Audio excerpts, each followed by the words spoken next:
right? If your creative is not good, then you're not going to get that much engagement because we're not going to show your ads to anybody because your ads are not good, and it's going to sacrifice the quality of the experience that people are seeing on Facebook's platform. But let's say you do a cookie shop and it's amazing milk cookies in the picture and everybody likes them and you're getting a lot of engagement, then what's going to happen is we're going to show everybody your ads for a really low cost.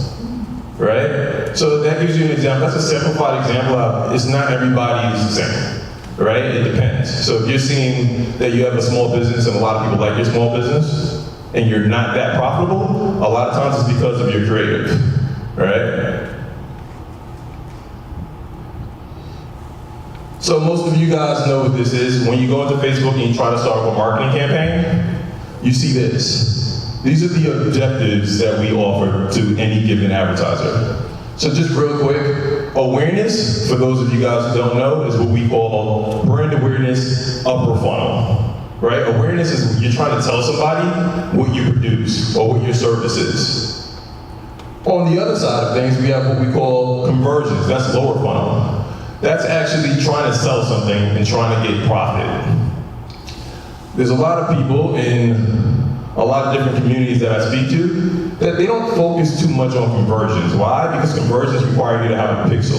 A pixel is real simple code that goes into your website.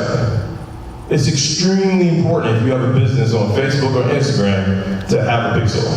Because if you don't have a pixel, then we can't tell you who's most likely to buy whatever it is that you're selling, right? So for us, it's more of a guess. It's like, oh, okay, well, we know the demographic you're looking for, so we'll show it to this particular person. But if you have a pixel, we'll actually optimize towards that individual person, right? So let's just say that you're selling hats, and you think that the person buying your hats are people between the ages of 30 and 50, and 90% of them are women, right? That's what you think from your market research. Maybe because you were using Twitter's platform to get that research. On Facebook, we have a different demographic. Somebody asked a question earlier, okay, how do you know what platform to use? Well, each platform has a different demographic, right? Twitter's platform oftentimes is skewed to a younger audience. Facebook, a slightly more mature audience. Instagram, a more visual audience, right? So those are obviously important things to know when you're actually DVing up your marketing. So these are some of the things that we calculate. As I mentioned, it's all about engagement. It's what we think your engagement is. Once we find out what your engagement really is, then we fastly adjust what that number is, right? So we could be wrong. We could say this ad sucks, it's not gonna get that much engagement. Once we show it to everybody here, everybody's engaging, then we'll put it up to the top of the list and say, well, we should be discounting this ad to show it to other people. This ad is real similar to organic ads that people would naturally see in their feed. So what does it mean by organic, right? Let's just say you have a Facebook account and it's your birthday. Usually when it's your birthday, 5 times more people engage in your profile to say happy birthday or to see how you're doing, etc. Well, as somebody who's an advertiser, you want to make sure that you're getting to people while they're actually looking at one's platform for their birthday, right? So we're going to charge that advertiser more. We're going to charge that advertiser more because we know it's 5 times more likely that somebody's going to look at that person's profile and say happy birthday. Right? That's actually extremely important to understand because if you're selling pretty much anything, right? You're selling cakes or hats or whatever the situation is, it's all about numbers. It's a numbers game. Let's take a step back. Facebook has 1.7 billion people on the platform, right? So there's a lot of people here that they might have a small business, brick and mortar. That's a different situation because obviously you want to focus on that specific area that your business is in. But for everybody else, we have 1.7 billion people on the platform, which means that you should be opening up your target market to other countries, other markets, etc. And I'll talk more about that as we kind of go through this deck. All right, so how does an auction work, right? So let's just say you're an advertiser. You're trying to show your ad to everybody in this audience. You're competing against 10 million other advertisers oftentimes, right? So every dollar counts. But like I mentioned before, what you actually bid in our auction is different than what you pay, right? So what you're bidding is just to win the auction. What you pay, that's based on a lot of math that goes on behind the scenes, which I can go more later, but it's important to know that just because you say that you're willing to pay $10 doesn't mean that we're going to charge you $10, right? So some people say, okay, well, if I put in a $10 bid because I want to make sure that I get 1,000 advertisers or 1,000 users seeing my advertisement, is there a chance that I might pay too much? And I apologize for the vertical access right there. But somebody might ask, is there a chance that you're paying too much? You'll never pay too much, right? If you put in $10, we're always going to make sure to give you a discount bid and you're going to pay lower. So maybe $5 or $6 or $7. We'll make sure that it's never over that. So what this chart is trying to tell you is that usually when you're trying to target literally everybody, and everybody as in, let's say you're in San Francisco has about 800,000 people, and you have a new store open. So you want everybody in San Francisco to know that new store is opening.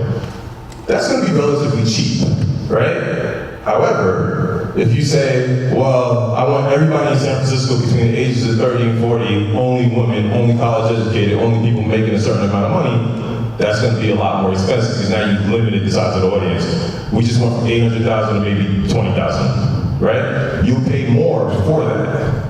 Now you might say, okay, well, it's better targeting, so it'll lead to more sales. You have to understand your business model, right? Because just because somebody buys something once doesn't mean that they're not likely to buy something a second time or a third time. So understanding your long-term value per customer is extremely important, right? We can talk more about that offline, like how you actually calculate long-term value or lifetime value. Because a lot of people say, well, this customer purchased something in quarter 1, but you might not actually realize the revenue in quarter 3. So how do you actually understand that math? Because that's what you need to actually understand what to bid in our auction. So this is a good one right here. So a lot of people think it's all about clicks. Clicks, clicks, clicks, clicks. That's what we've been telling people in the past, actually. So I want to challenge that statement for a little bit. If you just get clicks, clicks are extremely expensive. Why? Because not everybody clicks on given advertisements. If you want actions, actions could be like, this person actually purchased this item, right? So if you actually get clicks, I have a little sister, she clicks on everything, but she doesn't have a credit card, AKA she's never gonna buy anything, right? If you pay for clicks, you are paying to get her, right? But if you pay for actions, those are people who are likely to actually purchase something, right? They show intent. It's a big difference, so we can talk about that more offline, but there's still too many people. There's some business cases that actually use clicks, but for most people, they should be doing actions. Why? Because you're trying to generate revenue. That's why you're even opening up the business in the first place. So most people don't know this, so this is actually a pretty sensitive slide. So you have Black Friday, you have Christmas in here. You see a spike in CPMs for Black Friday and for Christmas. So that means for the whole entire year, if you say you're only willing to pay X, you're gonna lose out when it comes to Black Friday and Christmas. You're not showing anything to anybody, right? Because things are getting more competitive, which means that if you're not adjusting your price, you're gonna start to under-deliver is what we call it.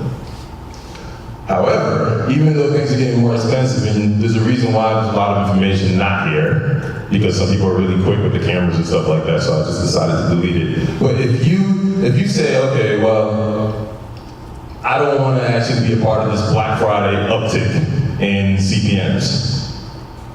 What happens though is usually e-commerce businesses make most of their money during those time periods. So even though you might experience a 20% increase in what we call CPMs, which is cost per 1,000 impressions, you're actually gonna lose out on 3x, 4x revenue, right? Because that's the time period, or that's the period of the year where people are making the most of their money.